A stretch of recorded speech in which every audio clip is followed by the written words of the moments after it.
যায়? হ্যাঁ? তুমি এখন গাছের মতো শোপিস হয়ে যাবা? ওখানে তো গাছ রাখা হয় না, ওটা গাছের র্যাক না। এখন তুমি ওখানে ঢুকছো কেন? তুমি গাছের মতো শোপিস হয়ে যাবা? আমাদের বাসায় একটা পুতুল আছে, জ্যান্ত পুতুল। এই যে সৌরভ মন্ডল। না, তুমি পুতুল, তুমি পুতুল, তুমি আমাদের জ্যান্ত পুতুল।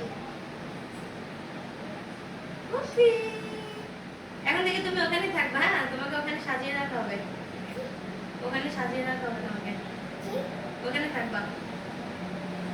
তোমার টেডি বিয়ার এই পাশে থাকে, ওই পাশে গাছের রেখে তুমি থাকবা সাজানো, সুন্দর দেখায়। কেন? শোনো পুতুল, বের হও কেন? বের হও কেন? থাকো থাকো। ঢুকছো কেন? হ্যাঁ, ঢুকছো কেন? এখন আবার বের হও কেন? পায়ে ব্যথা লাগবে, পা ঠিক করো।